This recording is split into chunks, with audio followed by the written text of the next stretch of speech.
kids. It's time to get some SML podcast all up in that.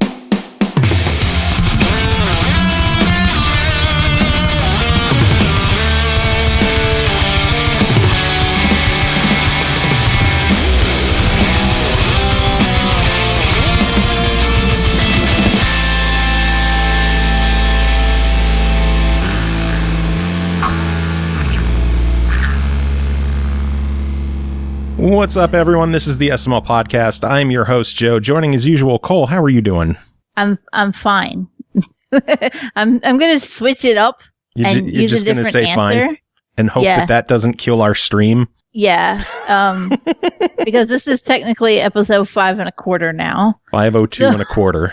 Yeah. 502.25. Yeah, and we're just gonna hope it doesn't die again. Yeah, fingers crossed. Yeah, it's been a crazy month for the show. Obviously, we just had SML 500, and we are back to the grind. We are back to normal. Everybody hates us again. Yes, business as usual. And, we're insignificant. It wouldn't be crazy if we didn't have recording issues, but Vertically Impaired is sad he missed 500, but he just subbed earlier, so drop in subs. So thank you, Tony, for your sub. It's okay that you missed 500. You were here in spirit. We all missed you.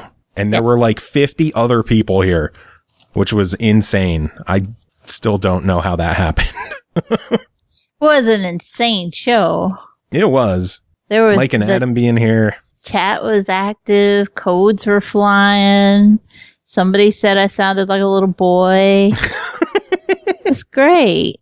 Did they? I don't remember that. Yeah. Then they said they were trying to figure out why the little boy was cussing so much.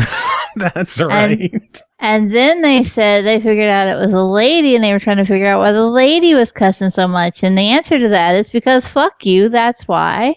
I can. I wouldn't expect any other answer, honestly. Yep, that's just all there is to it. Like, I can say fuck, and I do. Here we are.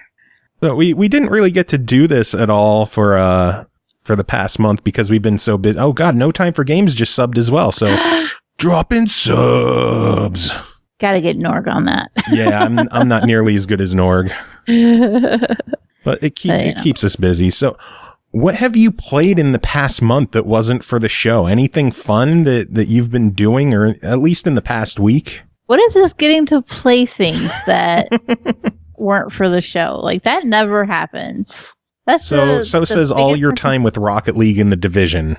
Yeah, that's the exception. That's it. I mean, I did play The Division, got some new DLC, and it added 2 new missions and an expedition. And Studa was like, man, I'm really tired, but we got to check this out. That's what Studa sounds like, and you can't tell me otherwise. That's also the lowest my voice can go, so that's that.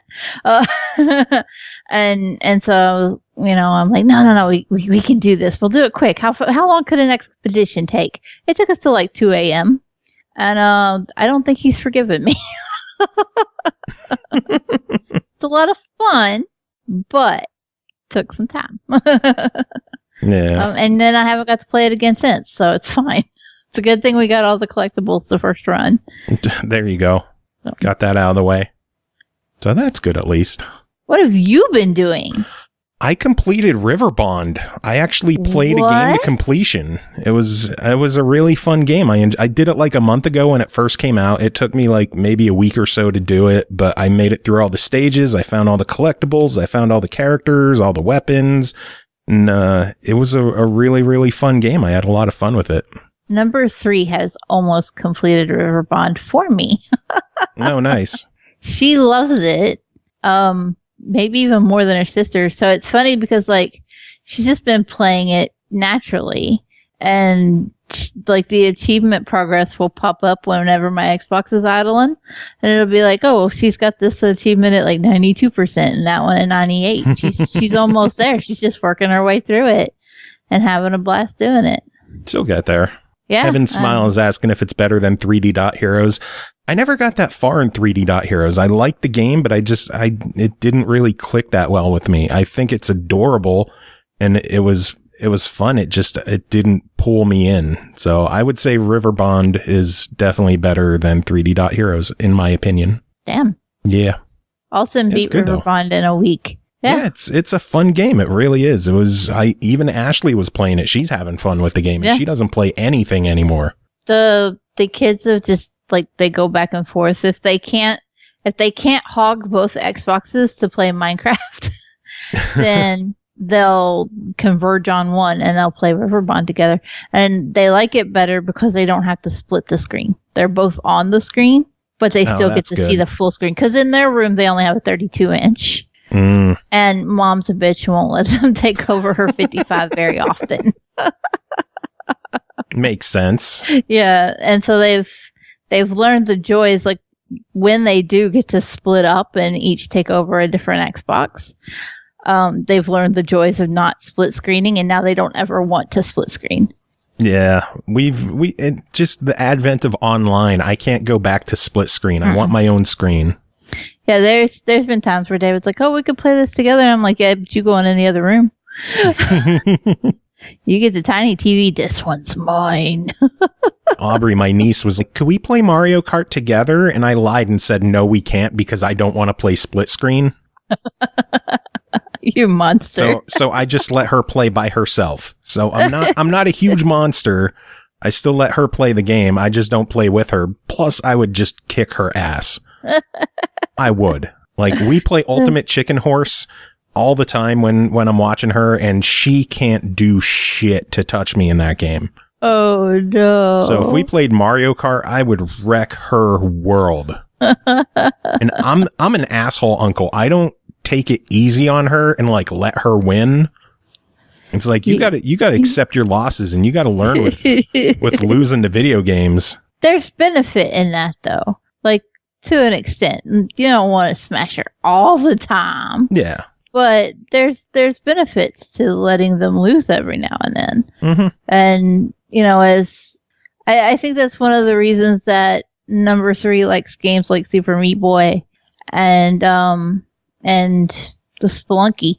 Like, winning wasn't a guarantee. Yeah. She wasn't just going to roll in there and get out and get it all. She was going to have to think about it and work at it. And she knew that, she was going to die. You got to earn that shit. Yeah. And so she was prouder. Like, she likes Riverbond, but she straight up said, "Oh, it's too easy." It is too easy, and that's why I liked it. Yeah, but she will tell you, like, this is too easy, Because she's baby savage, and she might not be a baby anymore, but that shit don't change. Leopards don't change their spots, guys. Yeah. But she's harsh about it. But even 6-year-olds enjoy games sometimes where they don't have to put in the work. Mm-hmm. So. Hey, I'm 38 and I want the games where I don't have to put in the work. Like, give me all the Rattlelake games. I am not mad. And they've had some good games lately too. Like that Super Wilo D-Make that we're going to be reviewing soon. That one is really fun. I've been getting robbed. I haven't been getting the Rattlelake game. Somebody's robbing me of this shit, and I'm not happy about it. I need some. I'm trying to hit 275,000. I need some help here. All right, next Rattlelake game we get is all yours. Put them in my veins. I will. I will inject it inside you. That was gross. That was gross. Don't do that gross. Again. Cut that one out. You started it. You started it. Anyway, we should probably talk news. There was a lot of news this past week, which is good because we needed something to talk about. But Games with Gold were announced. Mm-hmm. Really, really, really solid lineup for Games with Gold. Mm-hmm. People are still pissed about it. They could give away Gears 5, Mortal Kombat 11. They are giving away Gears 5. People pissed about it. No, they're giving away Gears 4. No, but they are on like Game Pass, and people are pissed about it. Oh yeah, it's on Game Pass on day one. Which is basically giving it away. It's the Ultimate Edition too, but people are pissed about that too. Well, Ultimate Edition's only for Game Pass Ultimate. Like, who wouldn't have Game Pass Ultimate? There's some people who didn't upgrade. I don't know why. Dumbasses. Because it's basically a free upgrade, but to each their own. On Xbox One for the entire month of August, we're getting Gears of War 4.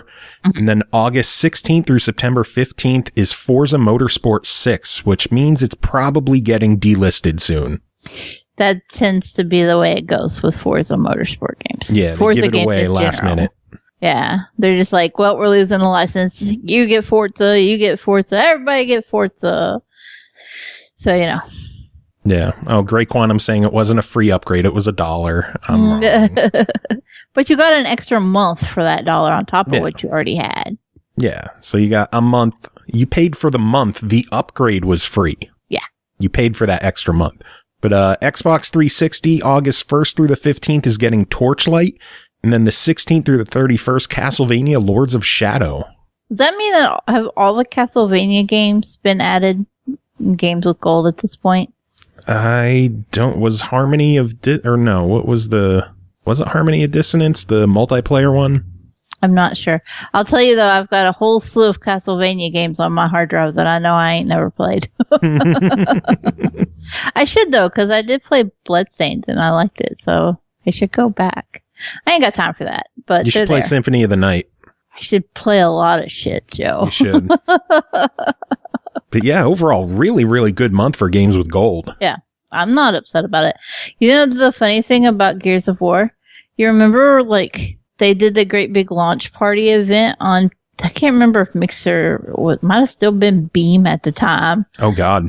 But they did that big launch party where they streamed it, and throughout the whole show, 500 codes for the game were gradually put up on the screen or shown in different areas. Mm-hmm. And you just had to type it in stupid ass fast. Yeah, I got the Ultimate Edition that way. Nice. When they did that. And I played it one time. I played the Horde mode, and then I never touched it again. I was like, yeah, that's my experience with Gears of War. Oh, Lord. One of these days we'll have to organize a party and go through all the games. Because I have them. They're all just sitting there. They need to be played. Yeah, it's a little depressing. Think of all the achievements I'm missing out on. But when I first tried Gears of War 1 back on the 360, and at the time, I was moderately decent at Halo. I managed it. But I just wasn't good at shooters yet. And if the ones that I had played, I was better at first person and not third. Mm. Now I'm a beast at third person. So if I went back, I'd probably be fine. But the first time I tried to play it, I played Gears of War 1. I died in the tutorial. And I was like, yeah, I'm not good at this. And I never touched it again. Hey, if it didn't click for you, it didn't click for you. You know just got to try again. You know what gets me, though, is that holding A to run, but you could just rebind the controls now. Yeah. And it wouldn't even be an issue anymore. Thank you, Elite Controller. Oh, my Elite's so good. Little paddles in the back. Gotta love them. But PlayStation Plus, I guess they saw the news for Games with Gold and were like, oh, we got to step our shit up because PlayStation Plus is really good, too. Really? Yeah. Sniper Elite 4. Ooh. And Wipeout Omega Collection. Okay. I'm thrilled for Wipeout. I've wanted to pick that up. Everyone's saying playing that game in VR is just mind-blowing, so I can't wait to get incredibly sick trying that out. Are you going to stream it? I don't know. Maybe. Stream it. What's up, everyone? I'm going to play... Perfect. Stream lasts 34 seconds. That's how we're going to tip over the 1,000 follower mark. Hey, we're getting there. We're at 998, something crazy. Yeah. I don't know what the fuck is happening. Oh, yeah. I do the Gleam giveaway that we're doing. Oh. I think you have to follow me on Gleam to enter the giveaway. But so that means Pear just hosted us. After the giveaway, we're going to drop back down to $9.95. Probably. People will be like, well, fuck this guy. I wonder how many people from last week just casually are hanging out in chat right now, just giving us another shot to see what the show's like. And they're like, oh my God, this is terrible. Probably none, because we're still sitting on our usual 9 viewers. So it's the 9 people who are always here. We're sorry, guys. Hey, I'll take it. They are loyal, and I love them for it. It's our usual crew of misfits and hooligans. Yeah, I was gonna say suspects, but our wet pancakes. Yeah. Oh, Jesus. But it wasn't just Games with Gold and PlayStation Plus. Game Pass got some additions as well. August 1st, so just this week, we got Downwell on PC, which was updated with Xbox achievements, which is pretty cool. Nice. And then Pandemic, the board game on console, and Ashes Cricket on console. Did Pandemic get achievements too? Well, it's on console, so yes. Oh, it's on console. Yeah. Oh, it's on console. Yeah, just released. I wanted to play it. I was thinking it was on PC, which I mean, I could play it still, but I didn't know if it had achievements or not. And well, what's the point of playing if it ain't got achievements? Oh boy. August 8th, we're going to see Space Hulk Tactics join the PC Game Pass and Jackbox Party Pack 2 join the console lineup. And then on August 14th, we're going to get Slay the Spire debuting on Xbox One on Game Pass. Nice. I feel like I should know what this game is, and I don't. Pretty popular card combat game. Oh, okay. Purnell really liked it, so. Purnell really likes a lot of things, though. He does. He's a happy guy. Yeah. No Time for Games dropping 200 biddies in chat. Dropping bits! Thank you, Norg. Thank you. It started quicker than I expected, so I was going to say, Norg, take it away and expect it to go. I'm like, Norg, dropping bits! I wondered what had happened, because, like, I thought, oh, fuck, Scott's breaking up on us again. This episode is doomed. No, Norg just came in quicker than I anticipated. But thank you, Norg, and thank you, No Time. Always a pleasure seeing biddies drop into our cup on screen. Yes. Especially after a sub comes and like sprays everything everywhere. Those are fun to watch. Yeah. It's so cute though, because like you see the little sub kitties in the cup. That's the best part. And then they just crash and everything goes flying. Yeah. Sub kitties are best kitties. You want to know what's bad though? Did you hear the news at GameStop? No. They laid off over 50 members of management nationwide. And I don't mean like store managers. I'm talking district and regional managers. Yikes. They're apparently realigning their districts and shuffling things around. Friends of mine who work at GameStop are obviously concerned that this might lead to stores closing. That seems pretty much to be expected. Yeah, I mean, I know a lot of areas that have a mall and a Walmart really close to each other, and the mall has a GameStop and the Walmart has a GameStop in the plaza. So I could see a lot of cases like that where they shut one of them down. Yeah. Walmarts have GameStops in them? Not in them, but like in the plaza. Oh. Yeah. Our Walmart is not in a plaza. Root Beer is my jam just subbed, so drop in subs. That's 3 tonight. Kitties! A lot of kitties dropping tonight. Love the kitties. So much pussy.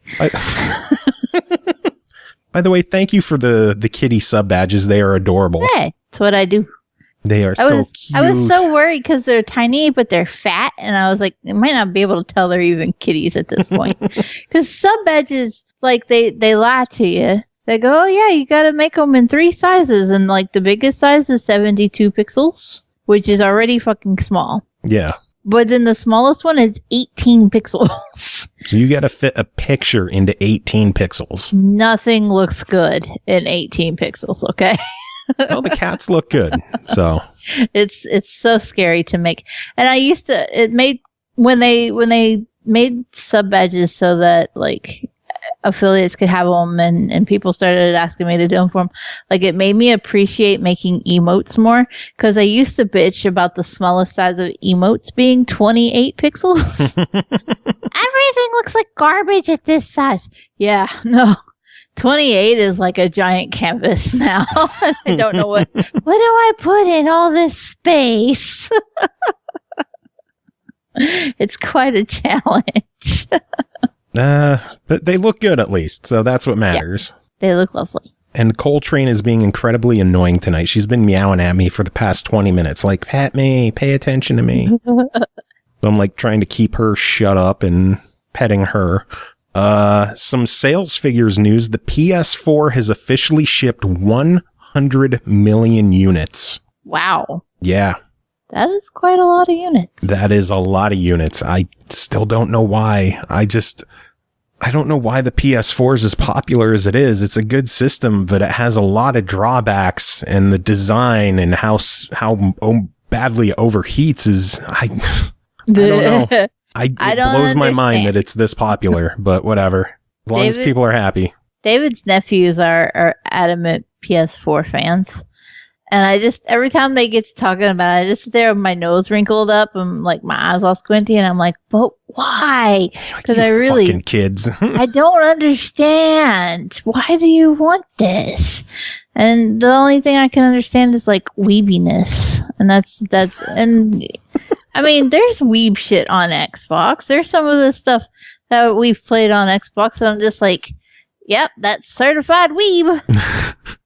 So I don't understand exclusive. I see everybody says that, but I don't know.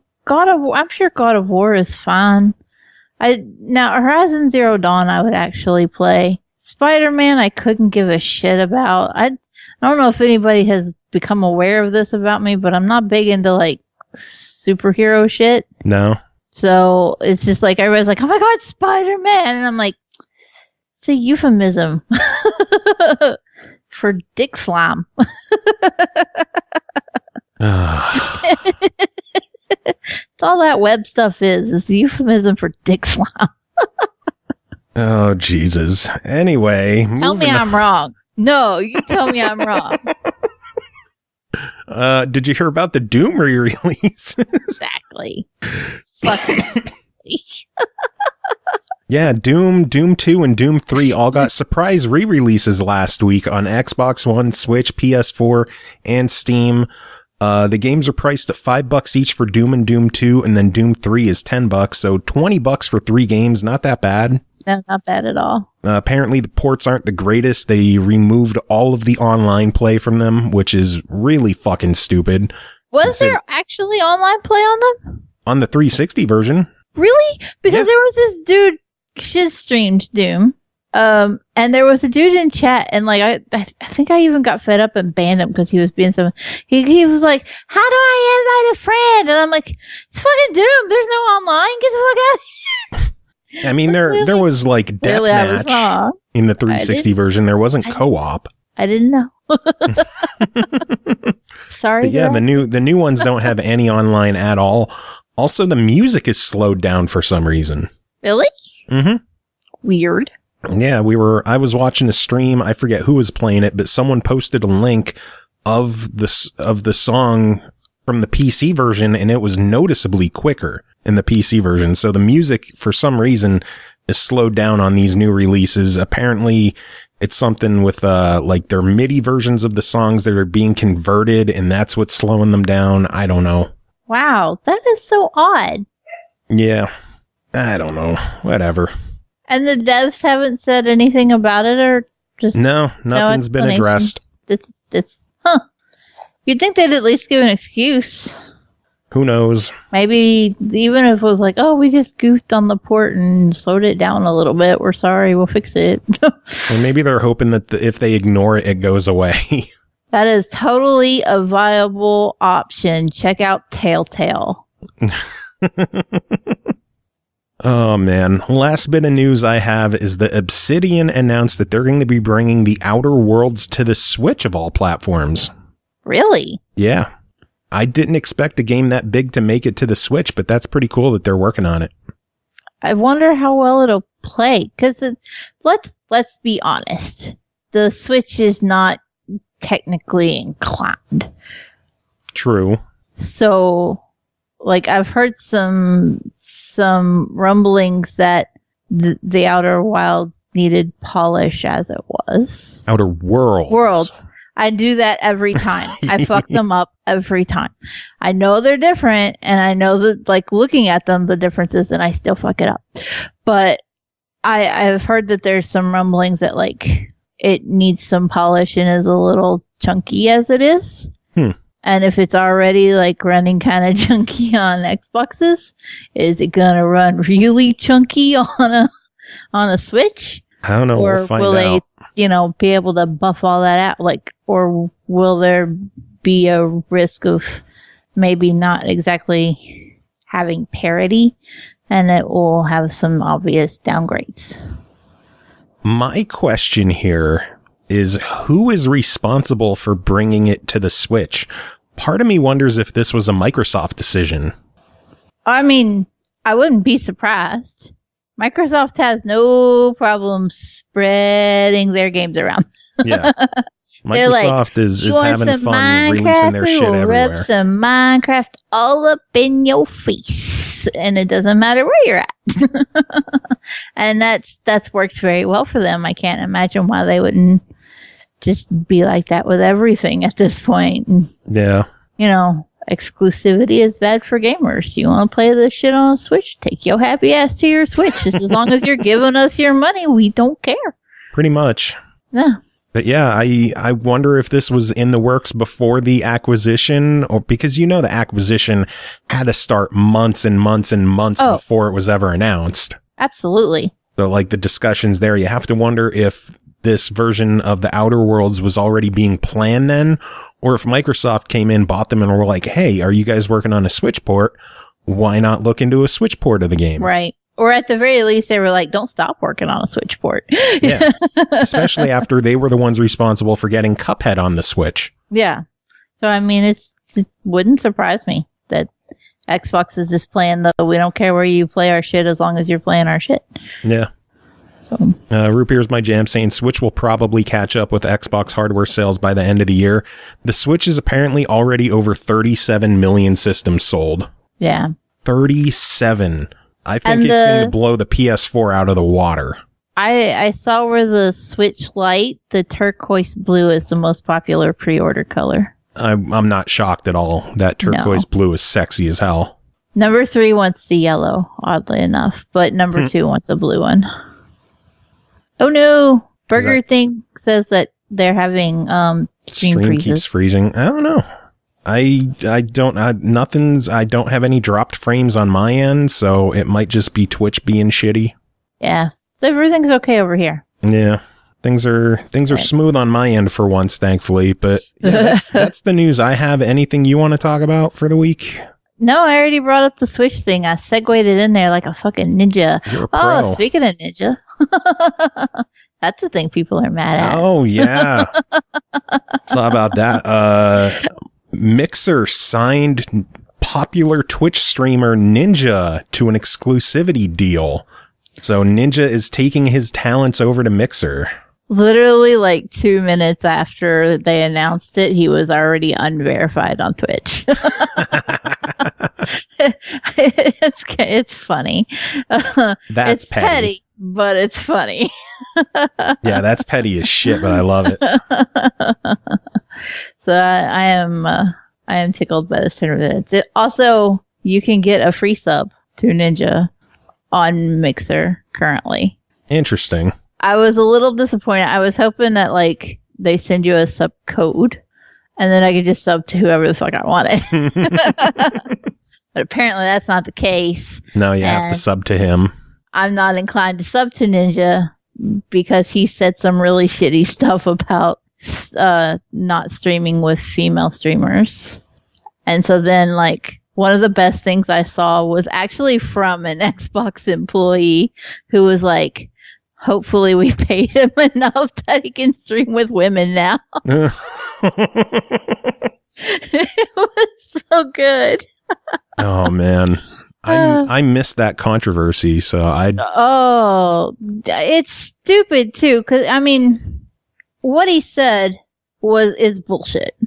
Because his whole premise was, I won't have female gamers on my stream because I don't want people to start rumors that I'm having an affair with them. Okay. Like, can you imagine how fucking stupid it would be if either of our spouses were like, you guys can't do the show this week. People will think you're having an affair. That's never going to fucking happen. No.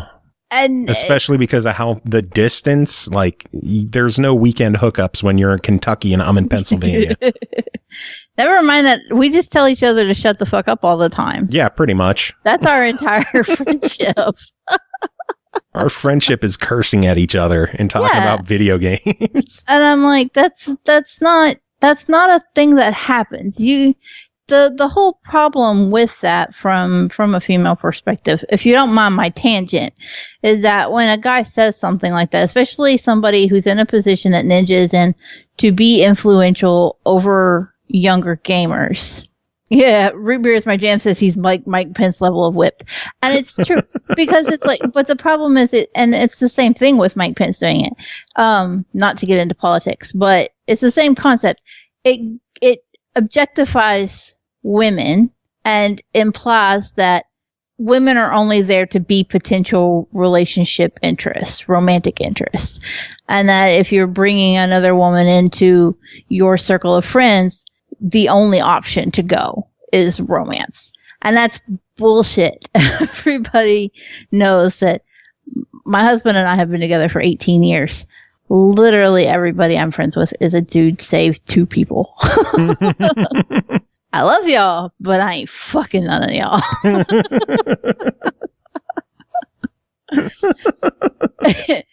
But as problematic as it is from a female point of view, it also is just a bad perspective to push down on younger men. Because then they think, oh, well, people think I can't control myself around women, then maybe I can. Everything I do around women, it has to be sexualized.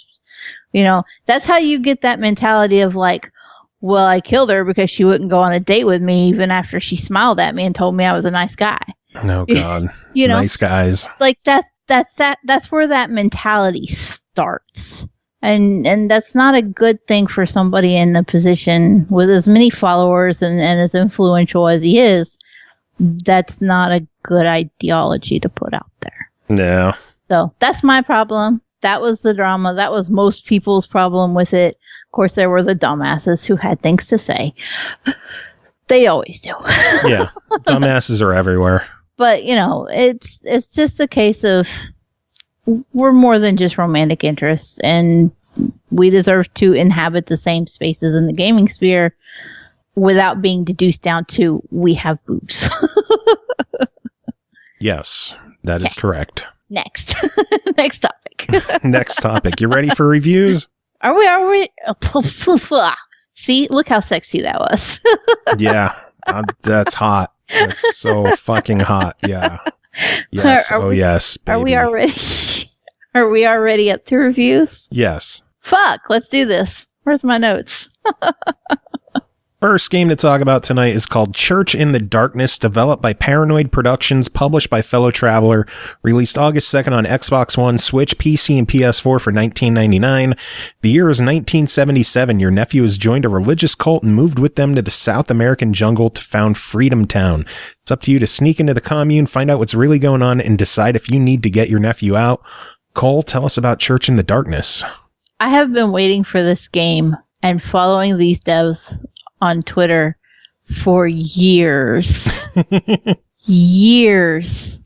And when you have that much hype built up for a little indie game, you're in dangerous territory. There's a lot of room for shit to go wrong. And if your expectations are super high, that's even more problematic. The good news is that I was not let down by the Church in the Darkness. Yay. I don't know exactly what I was expecting gameplay wise. I knew the premise. I'd seen all the screenshots, but how it actually played out was still a bit of a mystery to me. And I do shit like that on purpose because I like for there to be at least some kind of surprise when I go into a game. Yeah. So for the Church in the Darkness, as you said in the summary, your nephew has joined a cult. And the cult has picked up and moved off. And it's basically up to you to infiltrate that cult. And where you go from there as far as saving your nephew Alex is really up to you. There are so many different ways that this game can play out. Every time you start the story, you are inserted somewhere around Freedom Town's camp. It will pick a random insertion point. There are several for it to choose from. And you must then sneak into the camp. So the gameplay uses a top-down stealth mechanic I think I was kind of surprised because it reminded me a lot of American Fugitive with that top-down mechanic and the way that you navigated and tried to stay stealthy. There are, like I said, there's so many different ways to approach it that even though stealth is kind of your preferred, the game's preferred way for you to go into it, you could find guns and go in blazing if you wanted to. You're probably not going to last long, but that's okay. That's one of the possible endings anyway. And when I say one of the possible endings in so many ways for it to play out, I think the number was somewhere around 20 or 25 potential endings. Holy shit. Because every time you play, regardless of whether or not you do get Alex out or whether or not you interact with the preachers or other citizens of the commune, those things all affect the story your first time running through, but also affects how you play your future runs. Because you can choose to go back into the commune with everybody having the same personality traits as they did on your previous run, or you can choose for it to randomize and give them different traits, so they may be more or less receptive to you. You might get caught on one run and they kill you immediately, whereas you might get caught on another run and they might just put you in a cage that you can break out of, and you have 3 or 4 chances to keep trying to get Alex out. That's really cool. It's just luck of the draw, and you don't know when you're going into it how they're going to react to you unless you've purposely played the run before and know that that's how it's going to pan out, so that you can do something different to try to get a different run. For example, I had a run where I found Alex and he was absolutely content. He was like, no, everything's great here. Why would I want to leave? And I left without him. I just walked out of the commune and went home. And that's one of the potential endings. But then I had another run where he's like, shit's going bad. There's things I don't understand. And he tells me to go and talk to the 2 cult leaders. And when I went to one of them, rather than just approaching them and talking to them, I just on a whim tricked the guard into shooting the cult leader. Oh, God. And then I left with Alex. And I got a completely different series of events. And even that was different still from my next playthrough where I went through and talked to different characters. There are some characters, some potential storylines that are locked away until you've completed other ones. So not everything is available to you, and that keeps you coming back, because once you do come to an ending, it'll say, oh, well, now you can have interactions with this character. Well, how does that change the way you approach it? So it's like a roguelike. Yes and no, because getting caught isn't always death. But when you reach the end of your story, whether you die or whether you leave with Alex, or whether you leave without Alex, or whether you do or you don't kill the preachers, or whether you do or you don't help the other members of the commune, all those things can be reset and done differently every time, like a roguelike. So it just keeps everything fresh. Like, no matter how much you think you know how Freedom Town is going to play out once you get there, like you could go into it, you could start the game, you're like, I'm going to talk to this character, I'm going to talk to that character, I'm going to help this one out, I'm not going to help that one, I'm not going to go to this building, I'm going to go to that building. It does not matter once you're fucking in there. Because everything just randomizes and changes, and the story builds around you as you play it. That's really cool.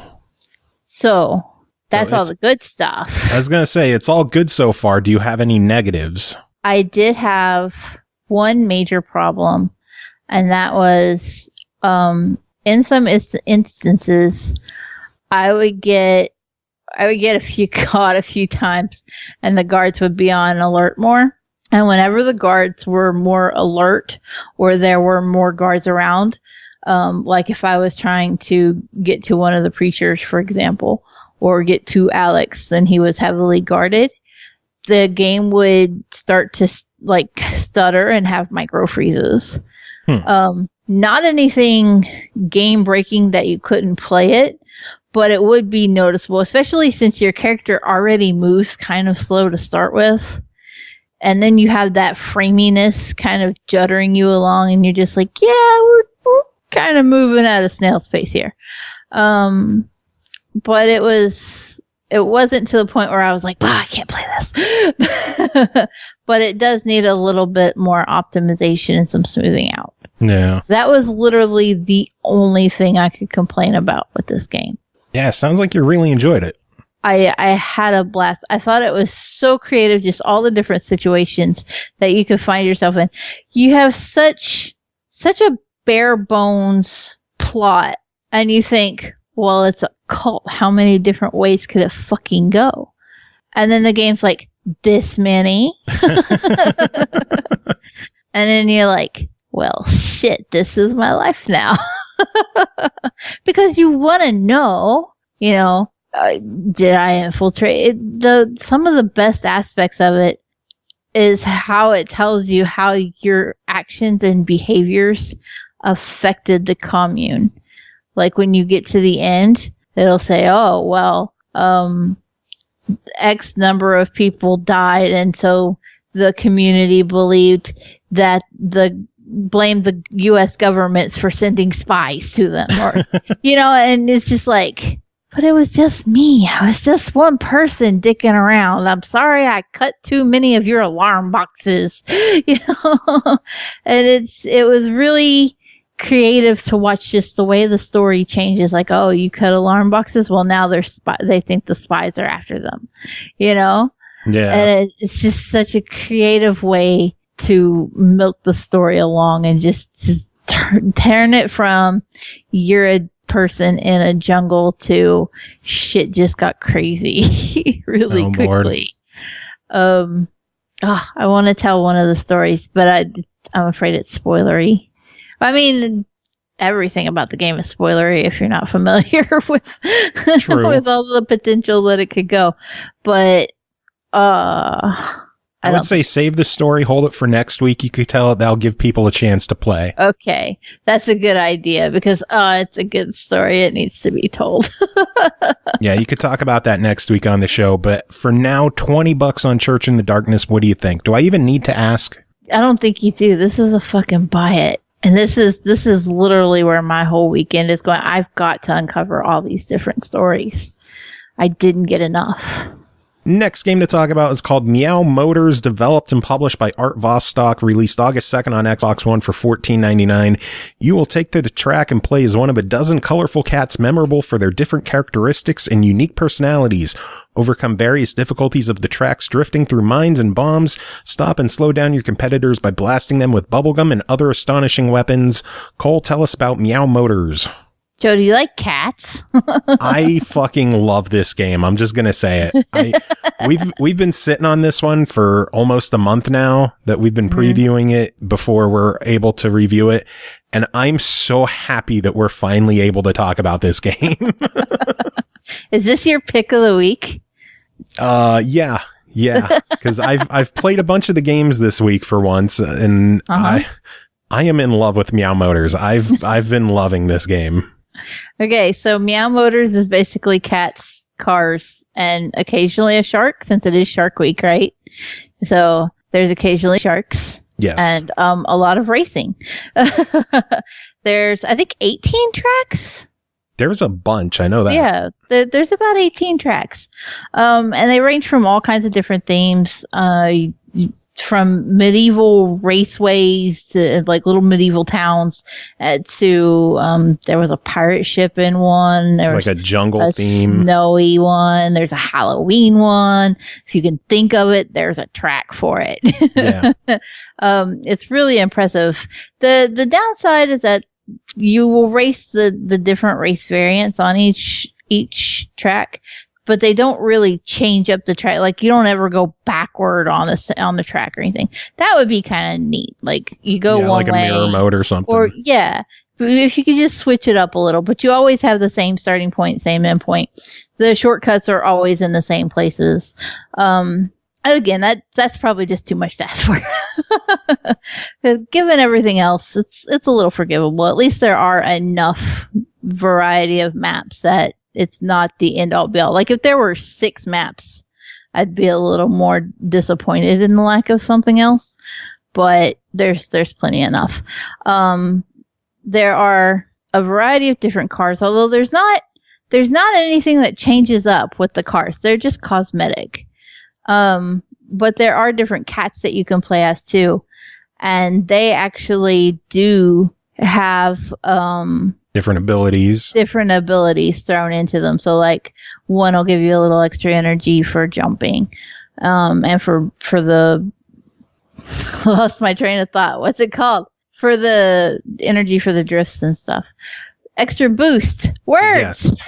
I couldn't get it out. It was just right there on the tip of my tongue, and I'm like, for fuck's sakes, get this word out. I couldn't do it. Proud of you. Oh, it's that day. But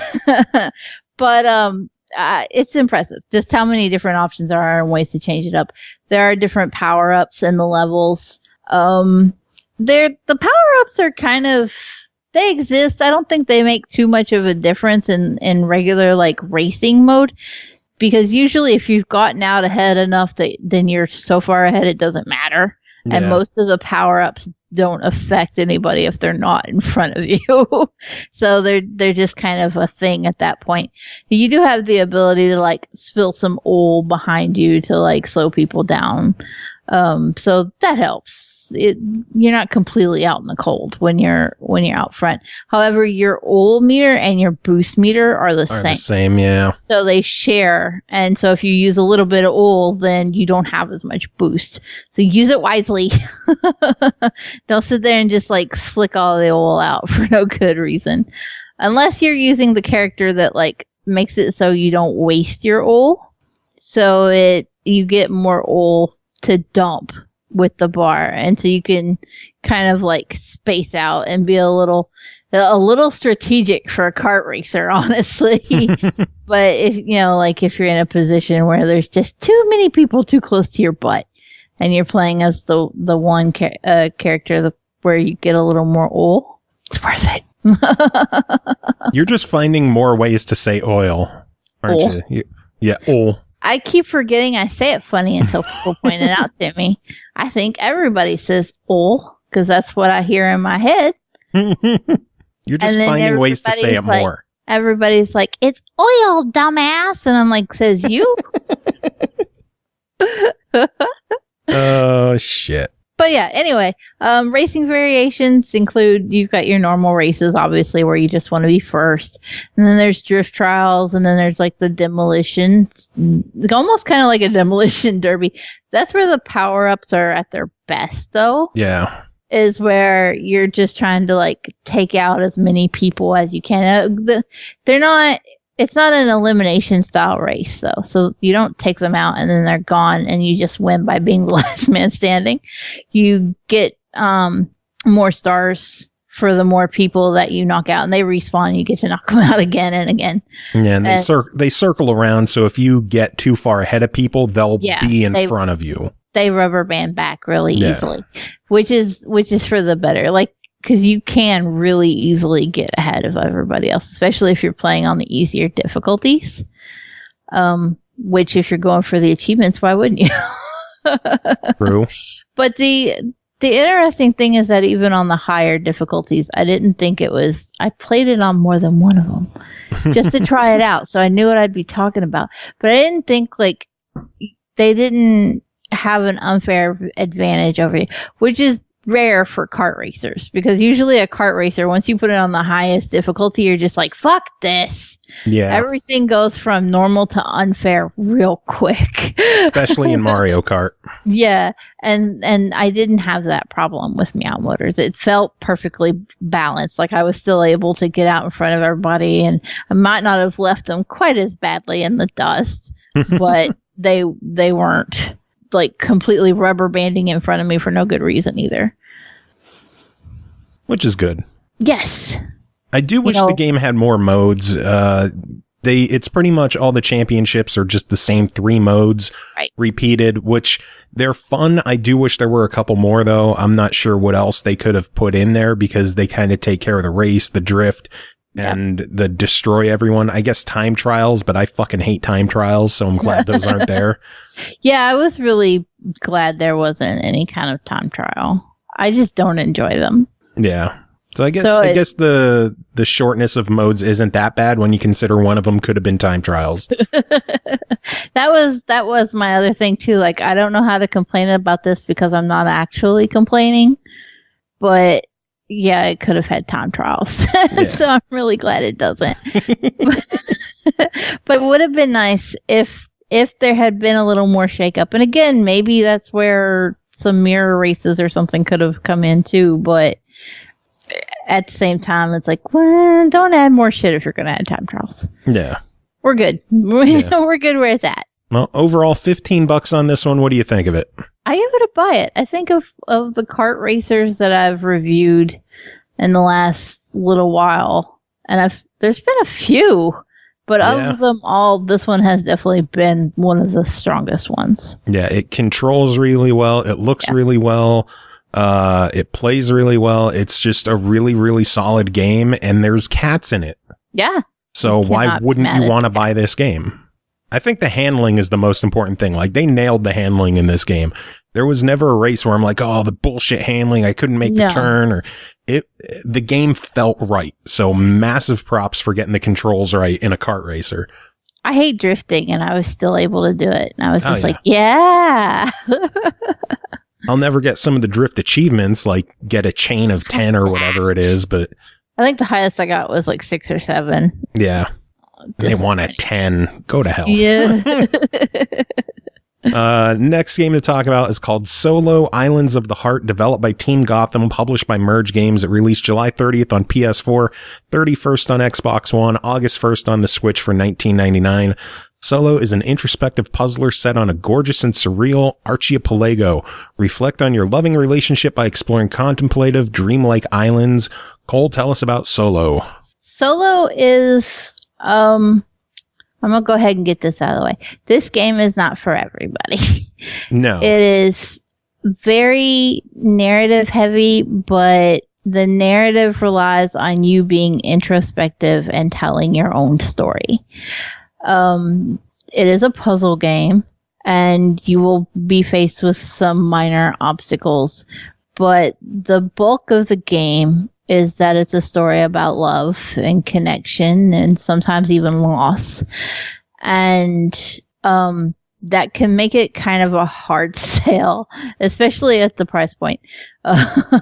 Like, do you really want to sit and answer questions about your love life while you move some boxes around?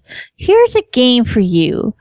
I'm not saying it's bad in any regards, but it's definitely different. See, I thought for sure this would be a game that like clicked with you and you would absolutely love it.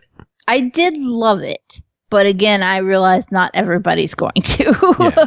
This is one of those, it's quirky and it's charming and I'm into it, but maybe not everybody else. Yeah, if you're looking for action, this isn't the place to find it. No. So when you first start this game, you choose your character, you choose your gender. You can be male, female, or non-binary, which I thought was incredible. That is not something you see often. Mm-hmm. And then you choose your love interest gender, and you can choose male, you can choose female, you can choose non-binary, and you can also just choose any, which is again not something we see often. I was very impressed at the openness at the beginning of the game. It's just like, hey, I don't care who you want to love, just tell us who they are, you know? That's great. As you progress through the narrative, you are going to interact with these totem poles, and they're going to ask you questions. All the answers are multiple choice, and in some respects, that's not a negative. In others, it can be a little limiting. In what ways? because the questions will be like, do you think that it's possible to love more than one person at once? And then your options are like, yeah, it's fine, love whoever, or no, it's not okay, or yeah, it's fine, but not for me. And it's like, okay, but what if there were other options that I wanted to answer? Yeah. You know? So then there are times where, the answers seem a little black and white instead of shades of grayish. And it's surprising given how like so many other questions that go into the game have those shades of gray covered. But then you cut to the actual like questions from the totem pole, which are pushing the narrative, and you're just like, that was an odd time to cut shit down. It's easy to just be like, well, that doesn't really matter much in the grand scheme of things because you're just being introspective of yourself, and it's good for you to ask yourself these questions even if you can't answer it fully. But this also affects like how the game builds the story. There is no right or wrong answers to any of the questions. They don't like change the ending or anything like that, but it changes like how you interact with the representation of your love interest. And sometimes I was a little put off by what the characters would say with regard to how I had answered. They just seemed to kind of clash with each other. One of the biggest ones specifically was like, was a question about monogamy. And, do you believe that you can be with one person forever, or do you think love is fleeting, or things like this? And I remember choosing, yeah, you can be with one person forever. Shit, I don't know, I've been married for 18 years. We're doing fine. But then, like, the little ghost character that represents your significant other is like, oh, but can you really be together forever? And I'm like, that's not what I wanted to have happen when I answered that. That is not doing any favors for me. This That's was written by this is a jilted lover. What is this? So it was just one of those odd moments that stuck out to me and kind of bugged me. But I mean, in the end, it's really all just about, looking into your own perception and questioning your own thoughts and about love and relationships. So it's still interesting, even though it can be a little off-putting at times. The puzzles, they start off really simple, like just touch a light pole and it's a lighthouse and it shines a light at a totem. That's basically your goal. It's just to get to and touch the lighthouse, and then to get to and talk to the totem every puzzle. Doc Havoc sounds like a Telltale game where every choice you make is wrong and you always get crucified for it. It's pretty close to that. Like they were taking lessons, because it's not technically wrong, but sometimes the way the game would perceive your answer was very different from how you perceived the potential for it to go. Yeah. It's like, of course love's forever, yay! And the game's like, what is it really though? You're like, no, you jilted motherfucker, it's not. Get out of here. The puzzles, they do start to get a little more creative. You'll start having to move boxes around to build platforms and so on and so forth. But it's not anything that like you can't wrap your head around. It's meant to be a relaxing, contemplative experience. You can actually complete the whole game in about 2 to 3 hours if you want. It's not a long one. It. Yeah, if you're not obliged to actually like experience it and you're just trying to like run through it, there's guides you can do it in like an hour and a half or whatever. But I would say if you're gonna spend the money on it, at least try to experience the narrative for what they're putting out there and take the time to be a little introspective on it. Yeah. Well, then for $20, what do you think?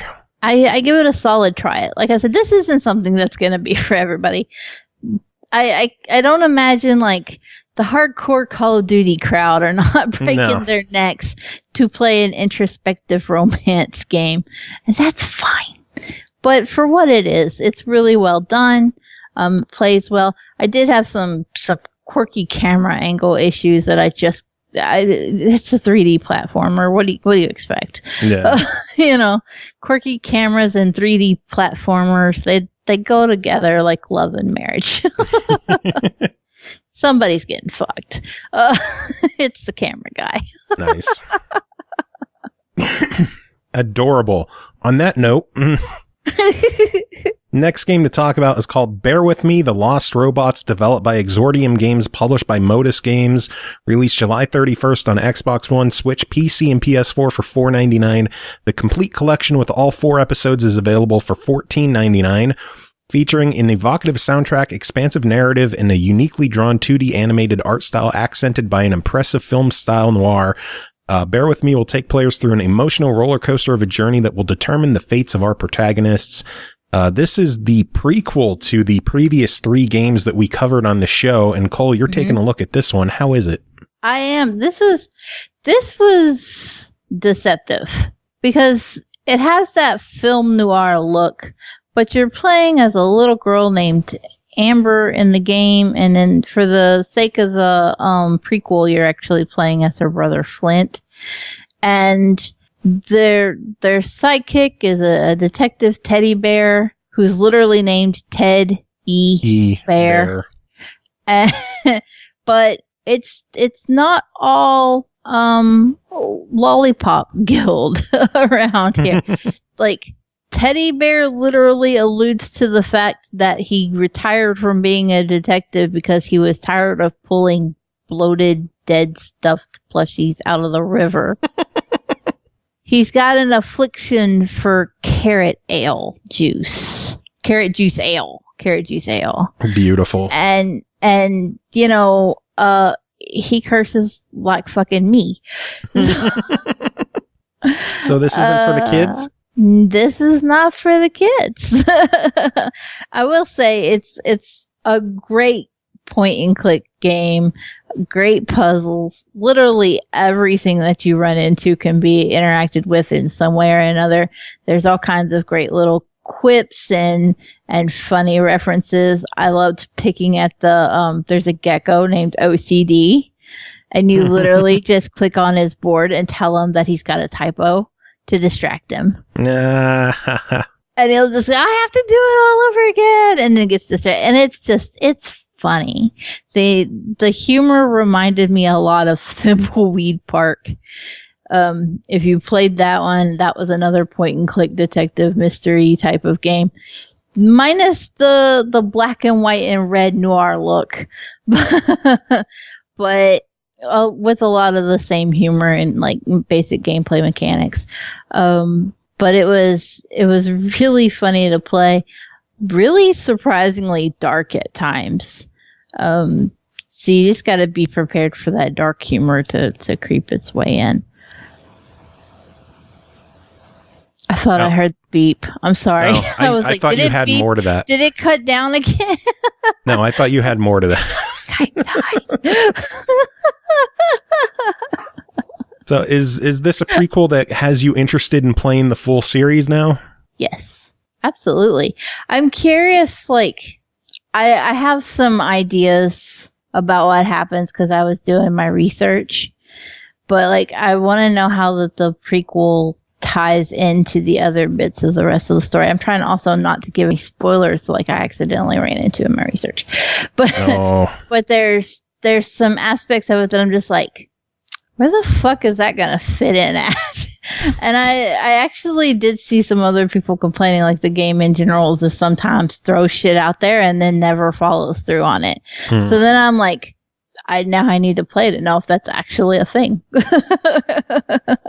Is that character just gone, or were they never really there? Some of the characters, the character creation in this, the whole game takes place in these kids' like imagination and the city that they have built up around it. And so there's so much for potential for weird when a game is taking place inside of a kid's mind. And so you never really know what is going to come of any of the characters you run into or any of the places you go, and where it's a prequel, so you're like, I need to play the rest to know. Well, the good news is if you enjoy the first game, you can upgrade to the full collection for an extra $9.99.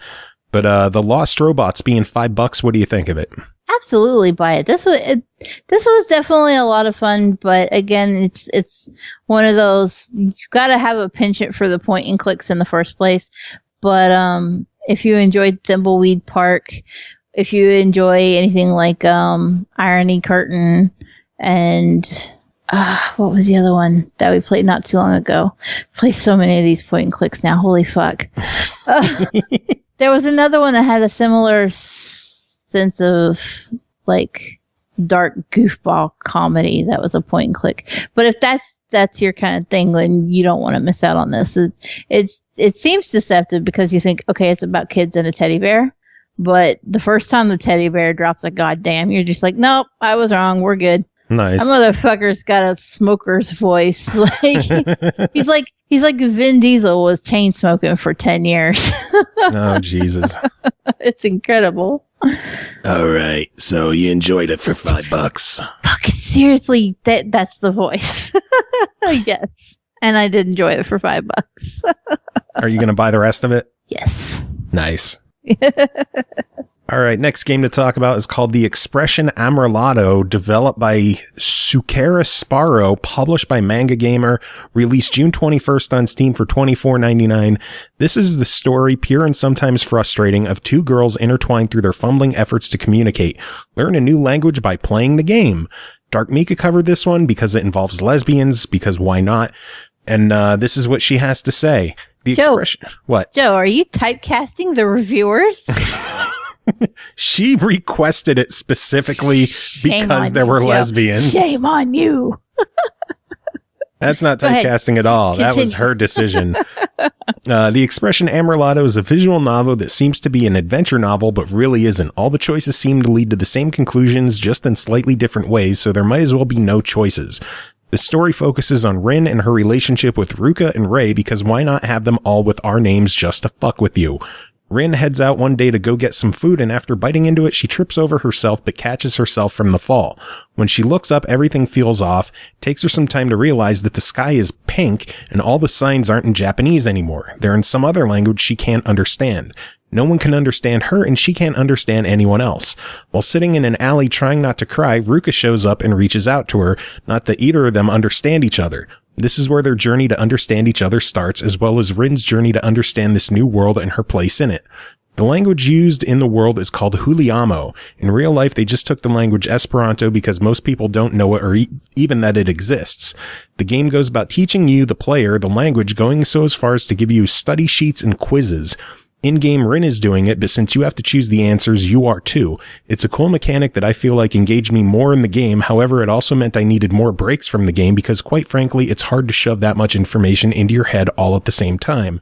The game took me 13 hours to beat, but I had to spread it over 4 or 5 days. I did actually learn fragments of the language, but it's not sticking with me simply because I'm not talking or writing with it on a regular basis. But the fact remains I did learn it. Matter of fact, it even helped me understand old stuff I never quite understood about English grammar and types of words because it taught their own grammar and such in a fairly simple and easy way. As a language learning tool, I really like this game. As a story, it's really cute and gets some good drama in it as well. I do, however, have 2 issues with the game. Number 1, choices don't matter, and that drives me mad. There's no reason for the choices if they don't really change anything. An example of that is in one area Ruka is maybe being picked on, you can choose to wait to see what happens just in case you're not understanding the situation right, or charge in. Both choices end with you kicking a rock, which alerts the people to your presence, and they leave. Every choice you make in the game is like that. It changes some mild flavor text, then everything goes back to the same path. I want choices to matter in games because that's the only purpose to having choices.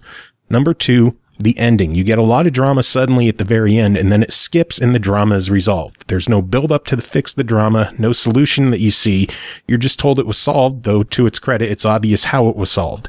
However, it feels really unsatisfying because you get this delicious drama and sadness build up, and poof, next scene is a time skip into the future, and it was all dealt with, and it's like, what the fuck, dude? Other than that, the game is great, the voice acting is great, the music is great, the character models are cute as a button, and the learning and tests you take in the game are pretty fantastic. For $25, I think it's worth it. If you want to anyways, it can and will teach you a new language. It won't do it perfectly, but it's a pretty strong step into learning it since it teaches the basics and plenty of extra info as well. On top of that, it's a cute little lesbian story. It only took me 13 hours to beat it, but I'm also really good at picking up languages, and I know enough fragments to form various ones that grasping this one wasn't difficult for me. However, even if you're not good at it, it has various study modes to help you learn and continue to understand the language. That sounds really cool. That actually does. A visual novel that teaches you a language. Think of how neat it would be to use something like that to like languages that are endangered and only have 5 or 6 people left that speak them. Yeah. That would be cool. To just use that to like, what's the chronicle the languages. I couldn't get the word out. I couldn't do it. But I did it and I'm okay now. I like Doc Havoc. To be honest, it thought it could use a little more lesbian. Anyway, next game to talk about is called Super Star Blast, developed and published by Entwickler X, released August 2nd on Xbox One for $6.99. Super Star Blast is a space-based game with challenging levels of increasing difficulty. All enemies must be shot down to finish a level and go to the next one. A scanner around the player tells roughly where the enemies are located. Cole, tell us about Super Star Blast. I mean, they kind of covered it all right there. Yeah, they did. It's not an overwhelmingly complicated game. And that's what's good about it. It's just a classic, old school looking, or not old school looking. It's got the newer 3D graphics, but the old school kind of space arcade shooter vibe going with it, but modernized, if that makes sense. Yeah, it's got an Asteroids vibe to it. Yeah. There used to be a 3D-ish version of Asteroids that played just like this, where like literally the asteroids and the space alien ships fly around you, and you just have to kind of turn left or right or go forward or back a little bit. You don't have a whole lot. It's kind of like implied movement. You feel like you're going several hundred light years, but you're really just still stuck in the middle of the screen. But the radar around you will kind of give you an indication, like there will be 2 or 3 green dots in an area if there are enemies in that direction or another. That has its perks, but it also has its downsides. One of the biggest issues that I had with the game is that you have to defeat every enemy on a level in order to go to the next. Yeah. There are some enemy types, however, that if you're moving and you get close to them, they just veer away from you. And at times, they would your radar would indicate which direction they were. But if you went that direction, you wouldn't ever see them because they would be off screen just enough that as soon as you started moving toward them, they would continue further off screen. And so you would just spend 10 minutes sometimes chasing one enemy. And it's like, fuck you, sit down. I don't understand. That was my number one complaint because I was ready to pull my hair out. Otherwise, I would be having so much fun, and then I would get down to one enemy, and I'd be like, I know it's one of those motherfuckers. One of those red sons of bitches. And then it is the red sons of bitches. And then you can't find them, and they're just gone, and you're zooming around in circles for 20 minutes. I had one other gripe about the game. What is simple as it fucking all is. And that's the upgrade menu. There's no explanation for the upgrades at all. You do earn a score, but it's never shown to you on your HUD. You have no idea how you can earn bonuses, but it never tells you how. You just go to the upgrade screen after you beat a level, and it's like, ta-da! Look at all this shit you can't afford. Yeah. Because you could play like 5 levels and never have enough to afford a basic fucking upgrade. And especially if you die and you end up spending your score on extra ships. Yeah. And then to add insult to injury, like, it's really forgiving when you die. You just start back on the same level, but you lose any bonus that you had accrued prior to that death. So then if you hadn't already spent that on an upgrade, which, spoiler alert, you probably didn't because you probably couldn't afford the upgrade anyway, even with the bonus, then it was just absolutely gone. So you never knew how much you had, you never knew how much you were earning, and you never had enough. Yeah. And it was infuriating. I kept thinking I had done something wrong. I never quite figured out how to get any decent upgrades, and I made it to level 20. Damn. Like, I'm sitting here going, I just can't afford shit. I cannot. I had a couple of spare ships, and that was about it. It's just, why? The worst is if you lose all your lives and you continue over, you only have the one life. Yeah. And you have to either complete the stage with one life or keep repeating that one stage until you do beat it. And then once you beat it, you're still not going to have enough for another upgrade, so you better hope you beat the next one on one life too. Yeah. I think the game is just a bit too difficult. I wish there was a way to go back and like farm a level over and over so I could actually afford any upgrade in the game. Yeah, there is no going back whatsoever. Once you beat levels, that's just where you are. Yeah, if there was a level select to be able to replay levels and build up your score and be able to actually afford things, I think this game would be a home run. I think it would be nice too if they at least like gave you some kind of indicator, like, oh, if you kill X amount in a certain amount of time, you're getting a multiplier. Like, there's no explanation for comboing or how to better your score. It's just go shoot them and hope for the best. Yeah. And any combo that you would have racked up is long gone by the time you get to that one motherfucker hiding off screen. That red son of a bitch. Just, it's hopeless. So yeah, the difficulty as far as that goes is just a little unnecessary. Yeah. I'm glad you say the same, because I thought, boy, I'm just going to be on here bitching it's hard, and everybody's going to be like, well, she's bad at it. Of course she thinks it's hard. No, it's just a tough game. I was doing good, but I just wasn't, it wasn't rewarding in any kind of way to do good. No.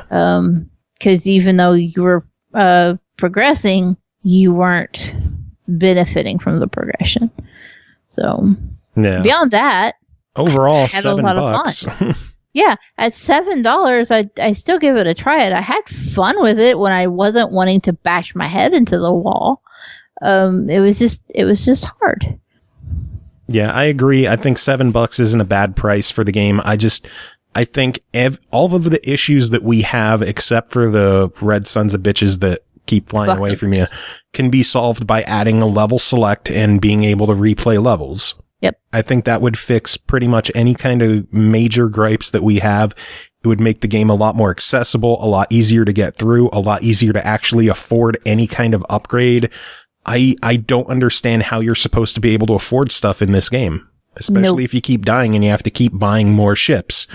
The first upgrade for a shield costs 40,000 points, and it literally took me until I was like a level 11 to have that much. The shield was 25. No, I'm pretty sure is it?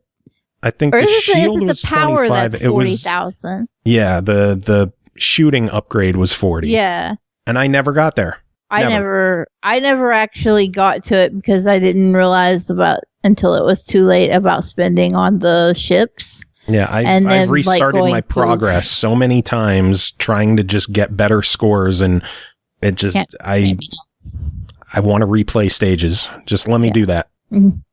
All right, final game to talk about tonight is some DLC for Darksiders 3 called Keepers of the Void, developed by Gunfire Games, published by THQ Nordic. It released July 16th for Darksiders 3 for $12.99.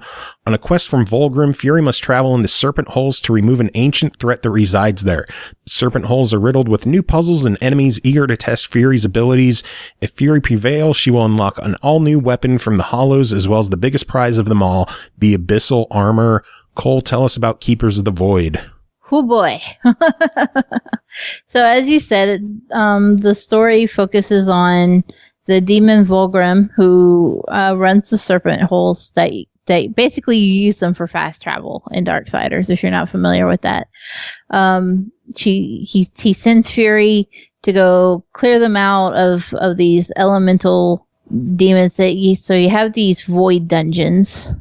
There are 4 different ones, each focus on an element, obviously, and each with their own boss and a whole series of puzzles in order to get to that boss.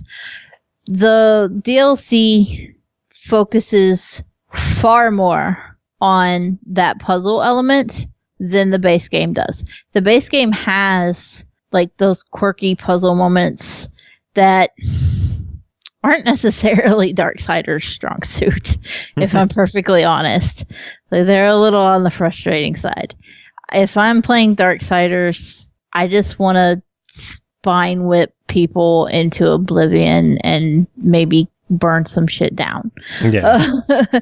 I just want to hack and slash. I will say, though, they did add, I don't know if it was part of the DLC update or if it was in a previous update from when I last played it.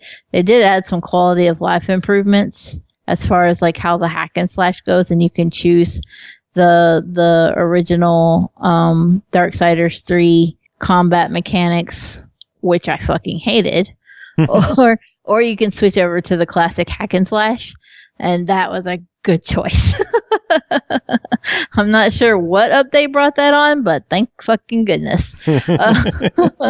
That said, it doesn't fucking matter in the DLC because the DLC does put so much more emphasis on the puzzles, and it's a little disappointing.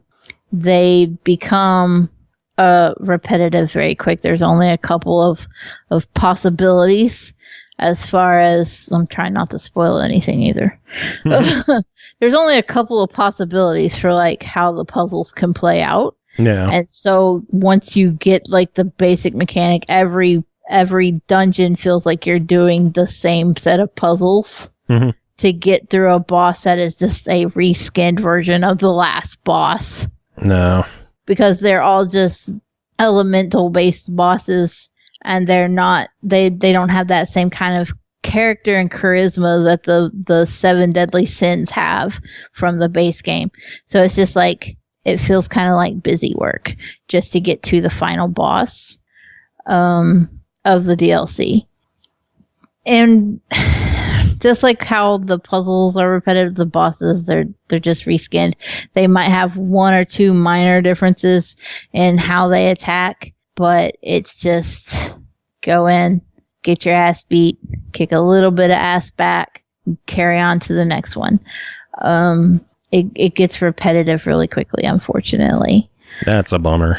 The biggest issue, beyond just getting boring kind of quickly, is for hardcore Darksiders fans. The Abyssal Armor that you mentioned, that is kind of like, that is the creme de la creme of Darksiders armor. And in the previous games, it was the top tier. You just got it. You beat the game, you got the armor. This time with Darksiders 3, the only way to get the Abyssal Armor is with this DLC. That's a bummer, too. So, something that is kind of important to the series is locked behind DLC and is now a paid edition as opposed to being part of the series. That, again, to use the phrase, add insult to injury, is made a little worse by the fact that the DLC, as fun as it is to just like run through these dungeons, even though they get a little monotonous, they don't add anything to the canon or the lore of the story. No. So that makes it even worse that something as important as Fury's Abyssal Armor is locked behind just all this weird filler content. So, like, hardcore fans are they're going to want to get the DLC because they're going to want the fucking Abyssal Armor, but it's kind of cruel to milk them for it, too. Yeah. Well, overall, $13 on the DLC. What's your verdict? I will say, I mean, if you're a fan, try it, but I would also say you'd be better off to get the Season Pass because it's only like a couple dollars more than just buying the DLC. $14.99 for the Season Pass or the Content Pass. Instead of just buying the DLC by itself, if you were going to bother to buy any DLC for Darksiders, you would be better off buying the Season Pass rather than just trying to buy anything individually because you'd be out more money. Yeah. So I'm gonna slap a healthy try it on there, but this isn't gonna make anybody break the door down to buy Darksiders if they weren't already into it. Yeah. So. Oh well. Yeah. Good to hear. The Abyssal Armor looks cool as fuck though. Does it? I had to go look it up. I didn't get it myself yet, but damn it, it looks in cool. due time. You will get it. Yeah. I am not a Darksiders master. Like, I've had a really steep learning curve with the game. So, I've had to do my research. Did you have fun? I did. It's just, like I said, it just got repetitive. But by the time you're, like, balls deep in the third elemental dungeon, you're just like, I feel like I've done this before. And then you realize you still got one more to go, and you're like, well, fuck. No. Well, overall, a decent week of games. Yes. Pretty good. Yes. Do you have a pick of the week? Is it okay if I say it? Yes. The Churches in the Darkness is my pick of the week. Absolutely. Nice. Yeah, that one sounded really cool, so I'm excited to check that one out. I'm gonna spend so much more of my weekend. I hope nobody is expecting anything else out of me for Friday, Saturday, and Sunday, because I'm going to be playing the Church in Darkness, and everything else can fuck off. Well, maybe some Blackout Club, which we planned on reviewing the Blackout Club this week, but an update dropped literally. Dark Mika told me about the update like an hour before showtime. Yeah. So we bumped it to next week. If you are interested in hearing our thoughts on the Blackout Club, tune in on 504 and we will have that for you. Yeah. I'll be carving out just a little bit of weekend time so we can finish those achievements. Nice. But that is it for this episode. Another successful one in the books. Woo! A lot of subs today. That was awesome, getting 3 subs. Everybody subs when we're streaming because they like my funky voice and they don't care that I say fuck. Yeah. That's my story. That's what I'm telling myself, and everybody else can just get over it. My hopes are that we get to the 15 sub marker, which is when we get another emote, and then we could put the wet pancakes emote on Twitch. And then the subs could actually use the wet pancakes everywhere. Everywhere. Yes. Wet pancakes. Norg, do you have any final words to end the show?